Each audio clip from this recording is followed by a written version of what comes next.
ओम शांति।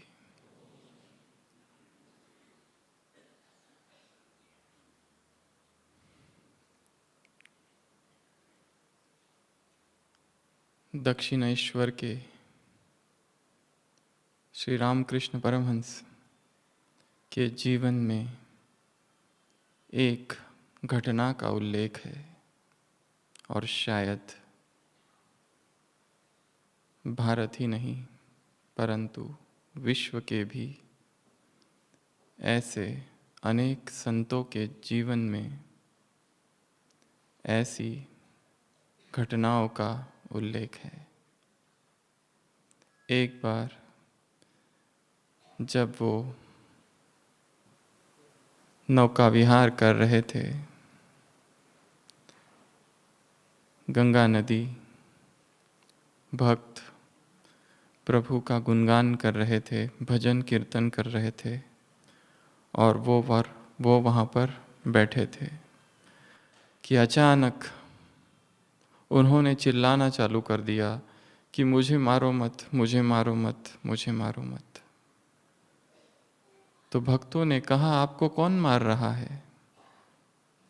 फिर भी वो कहते रहे, मुझे मारो मत, मुझे बहुत दर्द हो रहा है। तो उन भक्तों ने पूछा, कहाँ पर दर्द हो रहा है? उन्होंने अपनी शॉल उघाड़कर बताया तो उनके पीठ पर बहुत सारे निशान थे कोड़ों के। तो भक्त आश्चर्य हो गए, परंतु जब वो तट पर पहुंचे तो देखा कि एक मल्लाह को कुछ लोग कोड़ों से पीट रहे हैं। तब तो पहली और ही बेबूझ हो गई, ये कैसे हुआ? पीटा किसी और को जा रहा था, परंतु कोड़ों के निशान इनकी पीठ पर थे। तो उन्होंने पूछा, ठाकुर इसका क्या रहस्य है? तो रामकृष्ण परमहंस कहने लगे, तदात्म, आइडेंटिफिकेशन। जब उस व्यक्ति को वहां पर मारा जा रहा था तो एक क्षण के लिए, एक पल के लिए मैं उस व्यक्ति के साथ जुड़ गया था। मेरी चेतना और उसकी चेतना एक हो गई थी। और जब चेतनाएं चेतनाएं में एक हो जाती है, तब चाहे व्यक्ति कितना भी दूर हो, वही अनुभव उसको भी होने लगता है। ऐसे असंख्य प्रयोग पशु पक्षियों पर भी किए गए हैं। दो शब्द है, एक है सहानुभूति अर्थात सिंपैथी, परंतु एक उसके ऊपर की अवस्था है जिसे कहा जाता है समानुभूति, एम्पैथी। सहानुभूति में व्यक्ति महसूस करता है कि दूसरे को जो दर्द है, पीड़ा है, उसके प्रति रहम का भाव, मर्सी, कंपैशन।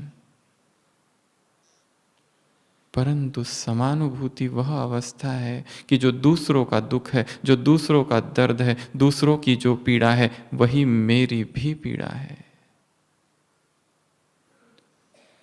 रूस में बहुत सारे प्रयोग किए गए। एक खरगोश, ऐसे माँ और बच्चे के संबंध में अधिक प्रयोग किए गए। एक माता है खरगोश की, उसके बच्चे को लेके जाकर किसी मील दूर पर मारा गया और जैसे ही मारा गया उस माँ के अंदर कुछ इलेक्ट्रिक शॉक्स लगे, उसे नापा गया। यही प्रयोग अलग अलग ढंग से किए गए, जबकि खरगोश का बच्चा किसी दूर 100 माइल के दूर पर है, तब भी वही परिणाम हुआ। सारी सृष्टि जुड़ी हुई है। धार्मिक चित्त की ये दो अवस्थाएं हैं, पहली रहम, सहानुभूति, और उसके भी ऊपर एक अवस्था है समानुभूति। परंतु एक इसके ऊपर भी अवस्था है जिसकी चर्चा आज की साकार मुरली के वरदान में बाबा ने की है। एक तो वो कि दूसरों के दुखों को देखकर रहम से भर जाए, करुणा से भर जाए, परंतु व्यक्ति कर कुछ नहीं रहा है। उसके ऊपर है समानुभूति, जो उसका दर्द वो मेरा दर्द, जो उसकी अशांति वही मेरी अशांति, मैं क्या करूं उनके लिए, यह भाव, एम्पैथी। परंतु इसके ऊपर भी आध्यात्मिक चित्त की एक तीसरी अवस्था है।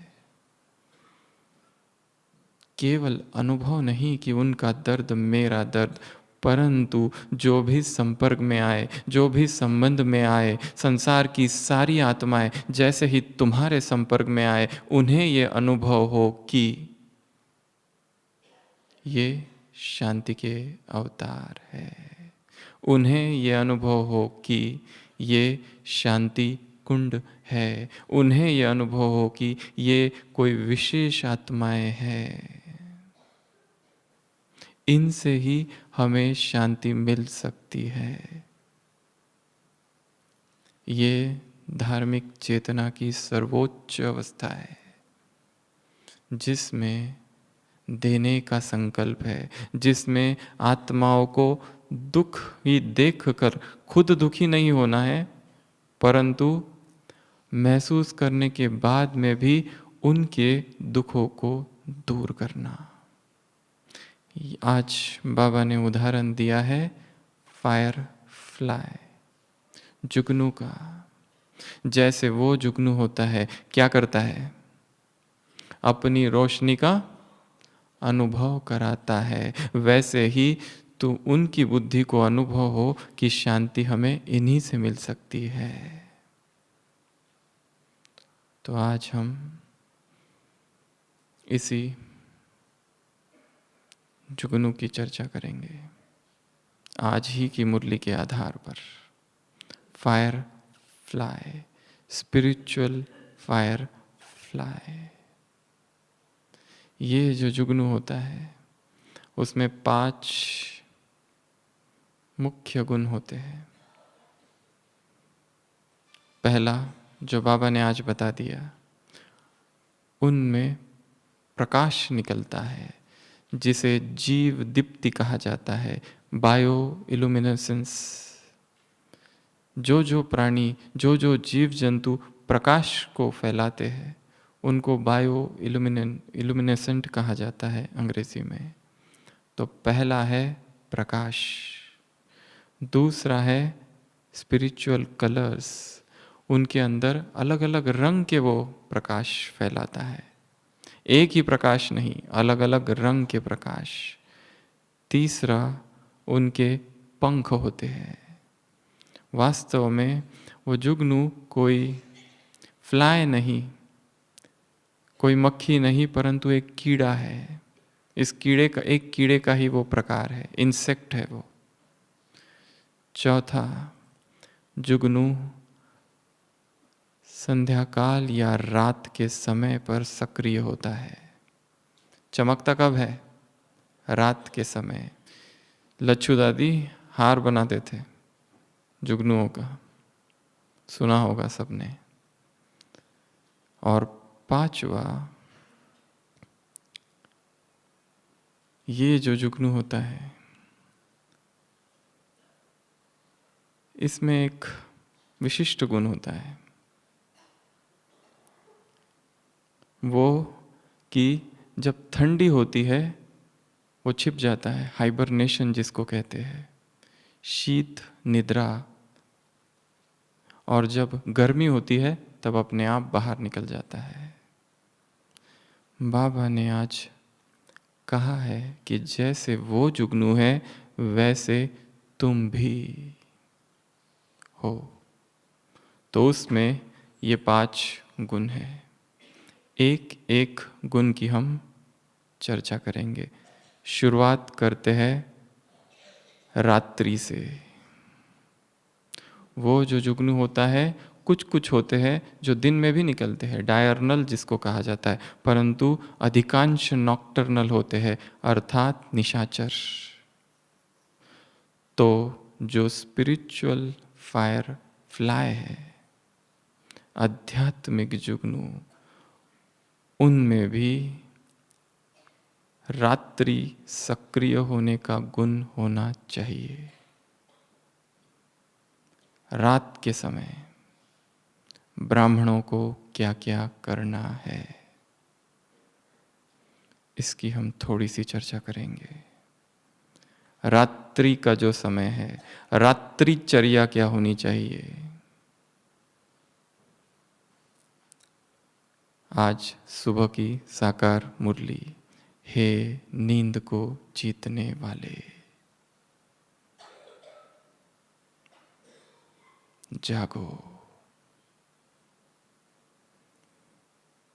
7 चीजें करनी है रात को, 7S।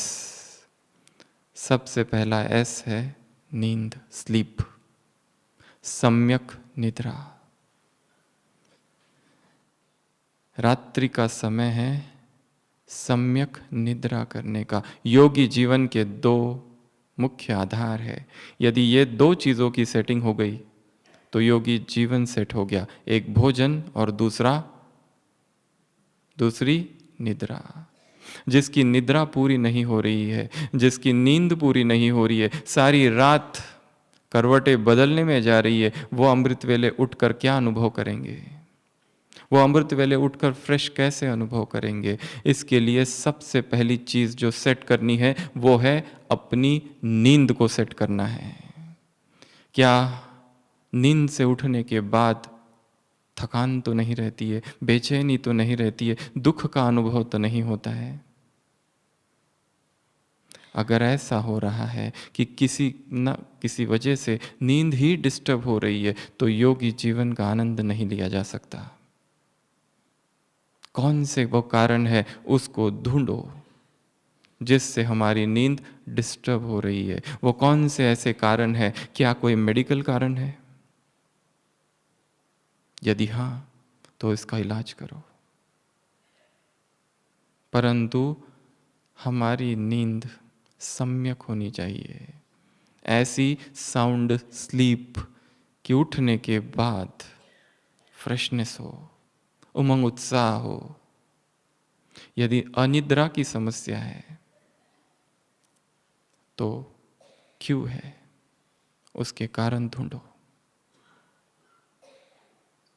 चिकित्सक की सलाह लो, परंतु कुछ करो, क्योंकि समय बीता जा रहा है।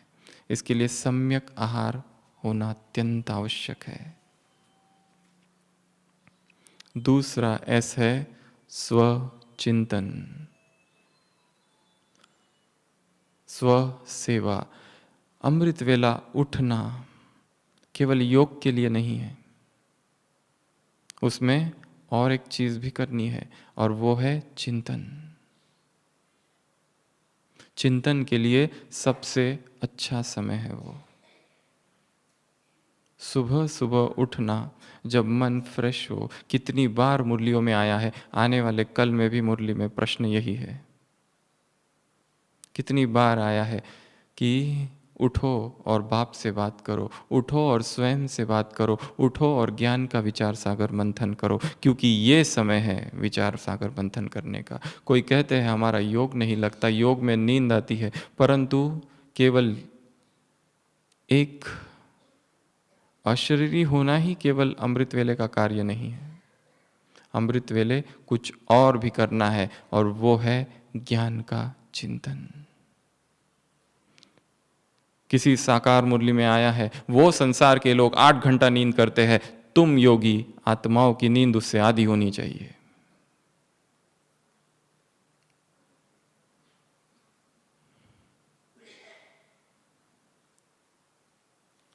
अति निद्रा ये योगियों का लक्षण नहीं है।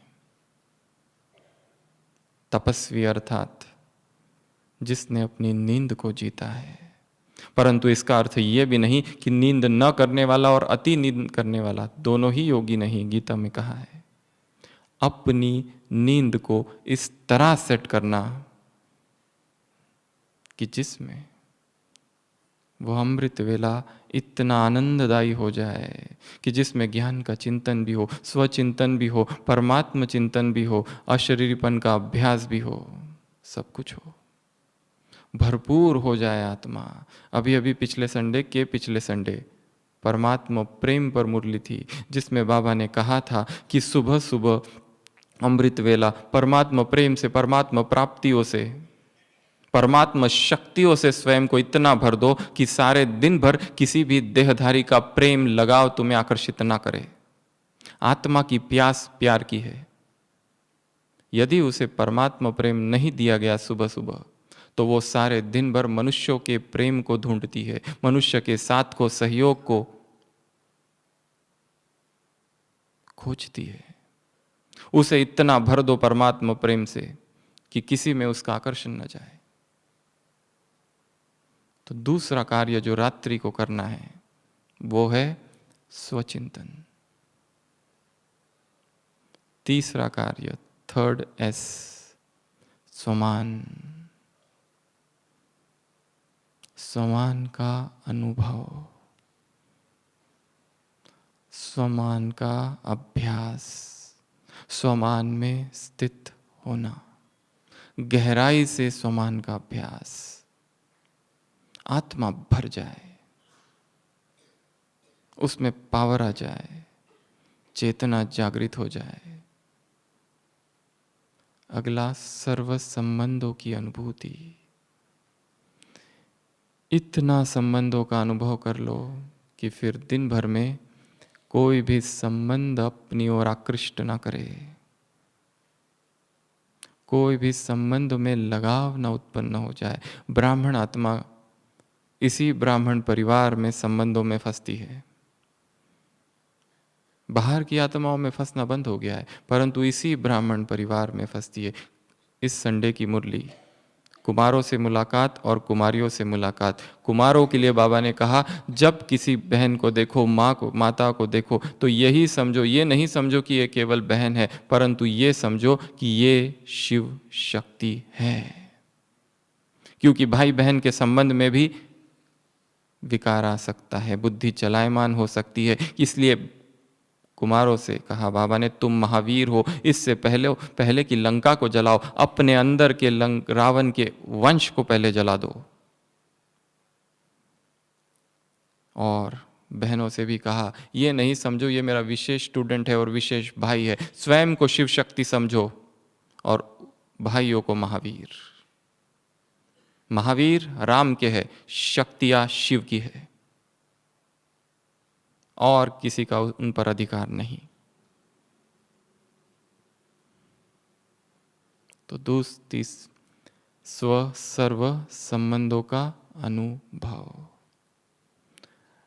अगला है स्पिरिचुअल ड्रिल, स्पिरिचुअल एक्सरसाइज। अभी अभी मुरली में आया था संडे की, ब्रह्मा बाप क्या करते हैं, तुम्हें घी पिलाते हैं और स्पिरिचुअल एक्सरसाइज कराते हैं। वरदान में आया था लास्ट संडे। गोदी में झुलाते हैं, पालना करते हैं, लोरी सुनाते हैं, वरदान देते हैं, झूला झुलाते हैं। Spiritual drill. अगला, स्पिरिचुअल पिकनिक। वही योग नहीं, परंतु योग में भी नवीनता। हर दिन के अमृत वेला योग में नवीनता हो। एक ही योग नहीं करते रहना है, मैं आत्मा हूँ और मुझसे किरणें फैल रही है, कभी यहाँ जाओ, कभी वहाँ जाओ, कभी ये करो, कभी वो करो, कभी सूरज से किरणें लो तो कभी चांद से चांदनी लो। वरदान था अभी अभी। खेलकूद करो, पिकनिक करो, तीनों लोक की सैर करो। बुद्धि रूपी विमान में बैठ जाओ, डबल रिफाइंड पेट्रोल उसमें भरो, संकल्प का स्विच ऑन करो और उड़ो। अपने योग में भी इतनी नवीनता लानी है कि उसमें फिर कुछ बोर्डम ना हो।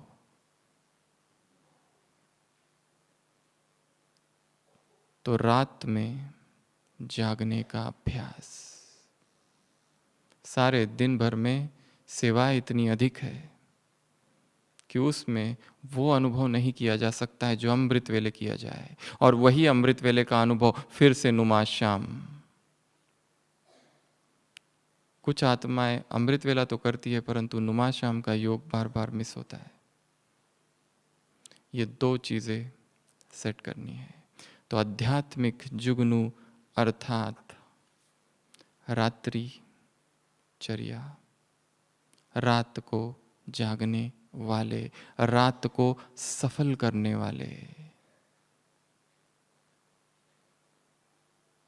रात बहुत सो लिया, आज सुबह की मुरली में ठोकर मारो। बाबा से पूछा जाता है बाबा आराम करे, बाबा कहेंगे करो, पर बाबा ने परवाह की क्या? ये तपस्वी जीवन है तपाने के लिए, सोने के लिए नहीं। अमृत वेला आत्मा तपनी चाहिए तप में। तो जुगनू अर्थात रात्रिचर्या, जुगनू अर्थात अपनी रात को सफल करना। रात में यदि कुस्वप्न और विकार के स्वप्न अगर पाप के स्वप्न आ रहे हैं तो जरूर सारे दिन में श्रीमत की कहीं ना कहीं सूक्ष्म अवहेलना, उल्लंघन हो रहा है। दिव्य नेत्र शायद आत्मा को देखने की बजाय देह की तरफ नजर जा रही है, और वही देह रात में उत्पात मचाता है। फिर 20 अक्टूबर 1980 अव्यक्त मुरली। देह मुर्दा है। जो देह से प्रीति रखते हैं उनको ये समझना चाहिए कि हम मुर्दा घाट में जाने की तैयारी कर रहे हैं। जो देह से, इस मुर्दे से प्रीति रखते हैं वो ये समझे कि हम मुर्दा घाट में जाने की तैयारी कर रहे हैं। संकल्प रूपी नाखून देह रूपी मिट्टी को टच न करे। अव्यक्त महावाक्य है बाबा की। तो पहला रात्रिचर्या। दूसरा बताया वह जो जुगनू होता है हाइबरनेशन में चला जाता है, छिप जाता है जब ठंड का मौसम होता है और फिर निकलता है। इसको कहते हैं हाइबरनेशन। ऐसे ही स्पिरिचुअल जुगनू अर्थात स्पिरिचुअल हाइबरनेशन, हाइबरनेशन अर्थात अंडरग्राउंड चले जाओ। हाइबरनेशन अर्थात उसमें 3 चीजें हैं, मौन, एकांत और अंतर्मुक्ता। बिना इन 3 के चाहे कोई कितनी भी सेवा करते रहे, यदि ये 3 चीजें वहां नहीं है तो अध्यात्म में उन्नति नहीं हो सकती, क्योंकि चेतना मौन में जागती है। क्योंकि आत्मा जब एकांत में प्रवेश करती है तभी उसको अध्यात्म के गहरे अनुभव होने लगते हैं। शोरगुल में अध्यात्म नहीं फलित होता। जितना गहरा मौन उतने गहरे अनुभव, जितना गहरा एकांत, हम स्थूल एकांत की बात कर रहे हैं, उतने गहरे अनुभव, जितनी गहरी अंतर्मुक्ता। आज का वरदान भी ऐसा ही है, व्यक्तिगत अटेंशन। अंतर्मुखी होकर बाह्य मुक्ता में आओ। तो अध्यात्म अर्थात अंतर्मुक्ता, मौन की गुफा। आवाज आवाज आवाज आवाज आवाज। कैसे आत्मा को स्पर्श कर सकोगे?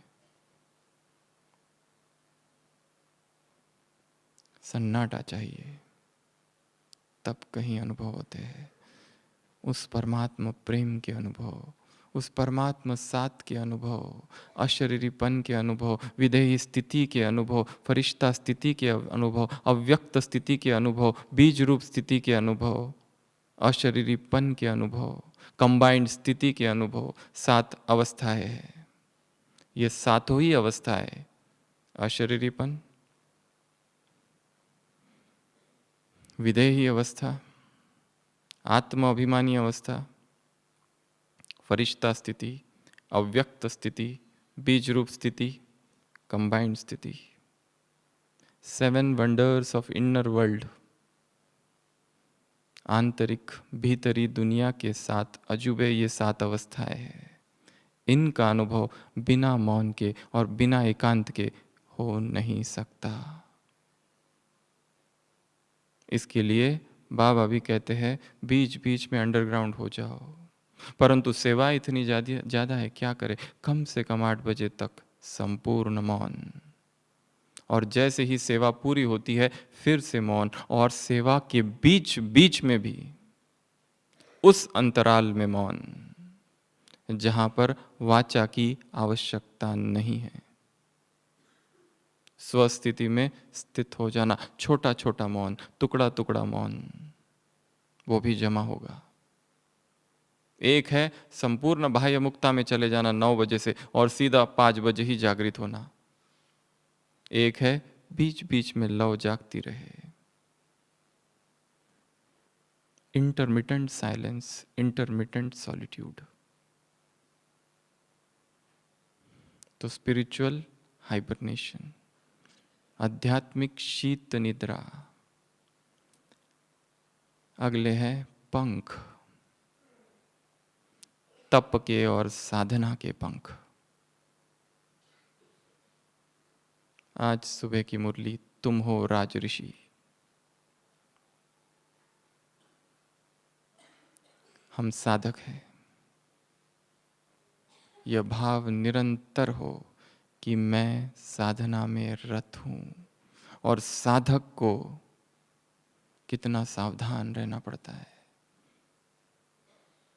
साधन के नियम होते हैं, साधना के नियम होते हैं, मर्यादाएं होती है,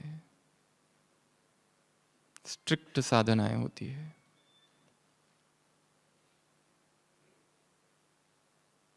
यदि ये 2 पंख हमारे पास है तो ही हम जगत को प्रकाशित कर सकेंगे, उड़ सकेंगे। बिना तप के आत्मा शुद्ध नहीं हो सकती। चाहे अविवाहित रहे कोई, कितना ही ब्रह्मचर्य धारण कर लिया हो, परंतु ब्रह्मचर्य को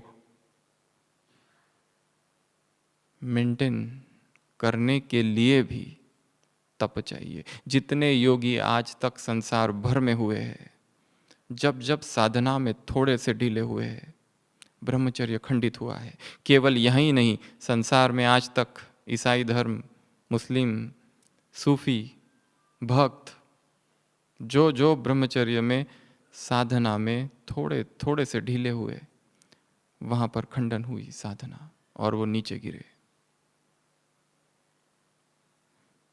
the taste of body consciousness is fall of man. थोड़ी सी टेस्ट कर ली देह को और गिरे।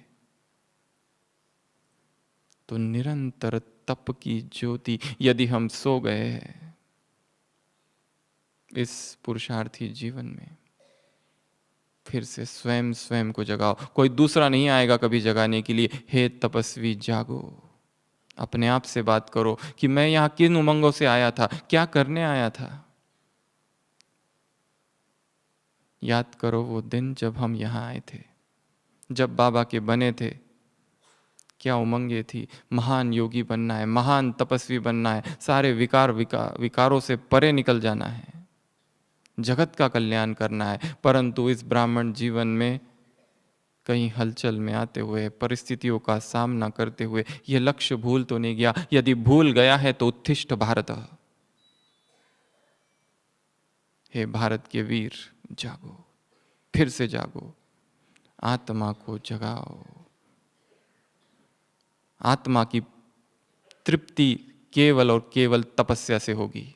उसे कितना भी भोजन खिलाओ कभी तृप्त नहीं हो सकती वो। उसे कितना भी भोग विलास में डुबो दो, कितने ही विलासितापूर्ण सारा जीवन बना दो, परंतु आत्मा कभी तृप्त नहीं हो सकती, क्योंकि आत्मा की तृप्ति केवल और केवल तप में है, पवित्रता में है।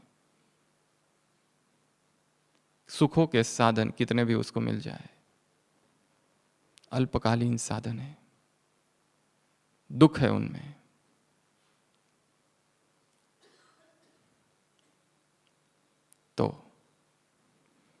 पंख लगाने हैं साधना के और तपस्या के। अगला प्रकाश, जुगनू अर्थात जिसमें क्या हो, प्रकाश हो, जीव दीप्ति, ज्ञान का प्रकाश और ब्रह्मचर्य का प्रकाश। ज्ञान अर्थात समझ। साकार मुरली बाबा के महावाक्य है, मुरली क्लास गए, मुरली सुनी, मुरली लिखी और वापस आ गए, यह है पुरानी चाल। जब तक उस मुरली का चिंतन नहीं, जब तक उस मुरली का मनन नहीं, मंथन नहीं, जब तक मुरली का शब्द शब्द वाक्य वाक्य हम अपना नहीं बना लेते, मुरली के विचार और मेरे विचार जब तक एक ना हो जाए, तब तक वो मुरली हमने धारण ही नहीं की है। महात्मा बुद्ध के जीवन में दिखाया, महात्मा बुद्ध एक बार आकर बैठे, एक पुष्प लिए हाथ में, हजारों भिक्षु बैठे थे और उन्होंने कहा, जीवन ऐसा क्षणभंगुर है, अभी खिला हुआ है, शाम तक मुरझा जाएगा। सभी भिक्षु जो बैठे थे उन्होंने कहा, हम एक संकल्प ले रहे हैं, इससे पहले कि ये फूल मुरझा जाए, इससे पहले कि ये फूल मुरझा कर कुंभला कर गिर जाए, हम सभी संकल्प करते हैं कि शाम होने से पहले ही उस संपूर्ण निर्वाण की स्थिति को प्राप्त करेंगे। ऐसा वर्णन है, ऐसा दृढ़ संकल्प कि इससे पहले कि ये देह गिर जाए हम उसको पाएंगे जिसके लिए ब्राह्मण बने थे। कहीं जीवन भटक तो नहीं गया है इस ब्राह्मण परिवार में, समाज में, सेवाओं में? उमंगे क्या थी, कहाँ तप खो गया? अपने तपस्वी को जगाओ। प्रकाश समझ का, ज्ञान का, उसके लिए गहरा एकांत चाहिए, समय भी चाहिए। इसके लिए समय को चुराओ। समय को क्या करना है? चुराना है। कोई भी समय व्यर्थ ना चला जाए। 1 घंटा बैठे हैं, मौसम की चर्चा चालू है, राजनीति की चर्चा चालू है, व्यर्थ की चर्चा चालू है, किसने क्या किया उसकी चर्चा चालू है। What is that to you? तुमको क्या लेना देना? तुम अपने काम से काम रखो। बाबा ने कई बार कहा है,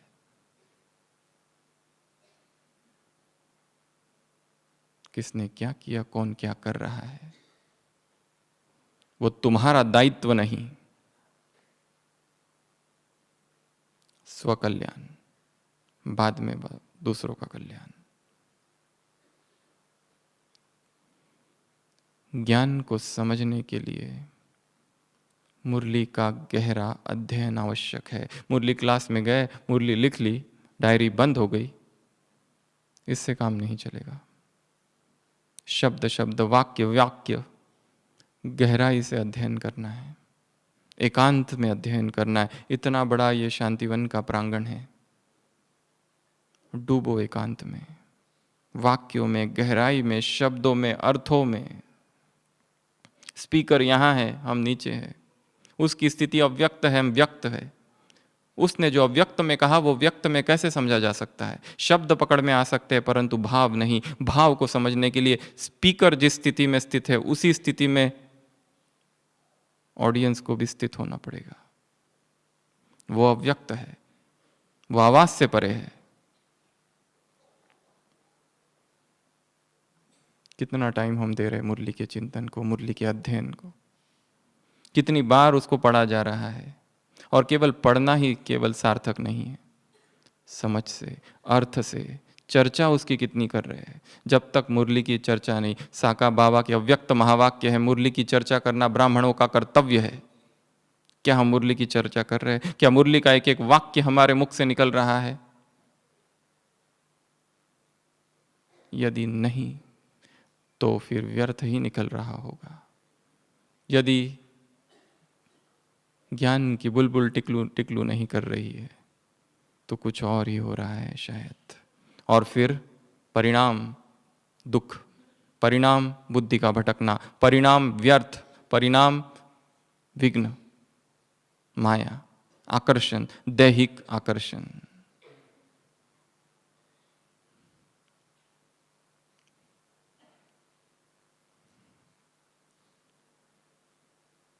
समझ का प्रकाश,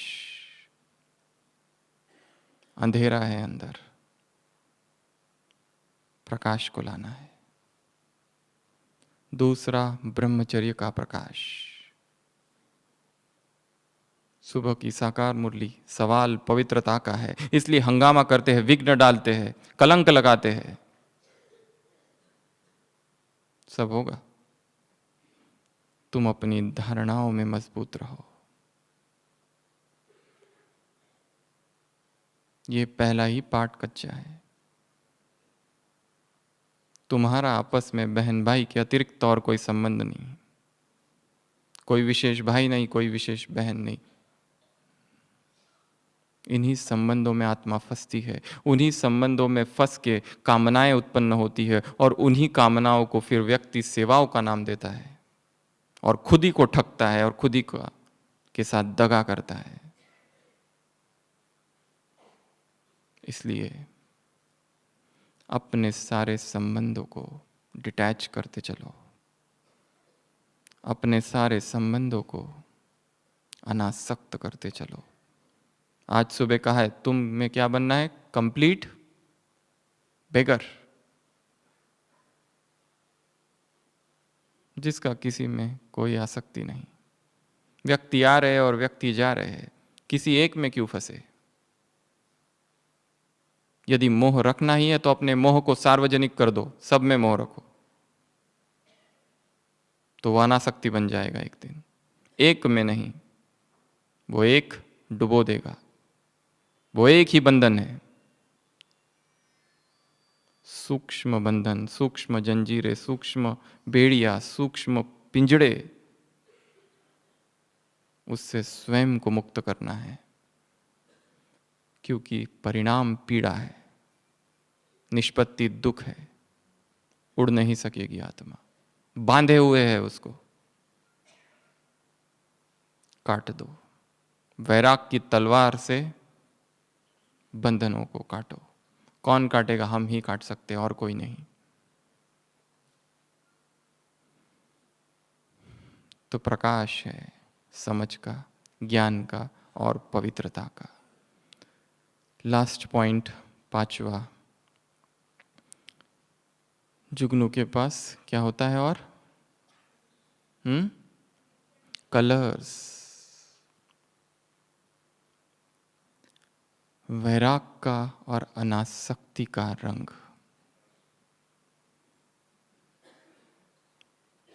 वैराग जैसे शब्दों की चर्चा आजकल ब्राह्मण परिवार में बहुत कम हो गई है। इसलिए अपने चित्त को, मन को आसक्तियों से हटाते चलो। आत्मा को स्वतंत्रता का जब अनुभव होता है तभी वो शक्तिशाली है। जितनी जो आत्मा स्वतंत्र है, अनासक्त है, बंधन मुक्त है, उतनी ही वो पावरफुल है। जितनी जो आत्मा बंधी हुई है, आसक्त है व्यक्ति में, वस्तु में, स्थान में, समय में, उतनी ही वो अधिक कमजोर होती जाती है। तो स्पिरिचुअल फायरफ्लाई अर्थात वैराग का रंग लगा हो, अनासक्त हो, किसी को भी पकड़े हुए ना हो। जितना जोर से हम, यदि कोई रस्सी हाथ में हो और उसको खींचो तो क्या होता है? यहाँ लाल लाल हो जाता है। छोड़ दो। और हर एक की चिंता करने वाला वो बैठा है, कोई दूसरा व्यक्ति हमारा दायित्व नहीं। हम यदि ये सोचे कि इसका क्या होगा या उसका क्या होगा, ये मूर्खता है। ये हमारा मोह ही है, आसक्ति ही है। अपने मोह की लिस्ट अपनी आसक्तियों की लिस्ट खुद ही निकालो और खुद ही उससे मुक्त होने का प्रयत्न करो, क्योंकि कोई दूसरा नहीं कर सकता। तो ये 5 बातें हैं। सबसे पहली बताई रात्रि चर्या। रात को सोने का टाइम फिक्स करो। रात को किस विधि से सो रहे हैं? सोशल मीडिया पर समय जा रहा है, नेट पर समय जा रहा है, व्हाट्सएप पर समय जा रहा है, क्या करते हुए सो रहे? मैसेजेस करते हुए सो रहे? क्या करते हुए सो रहे?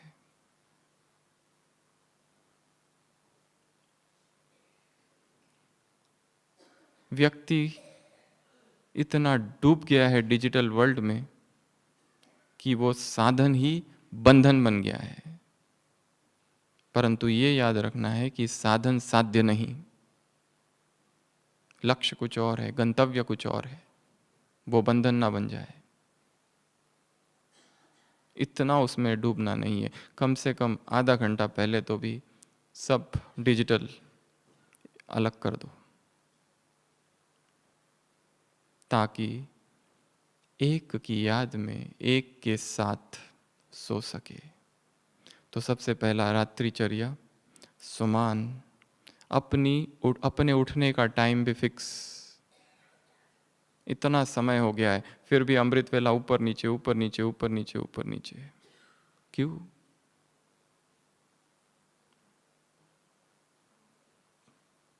रात्रि पर काम करो।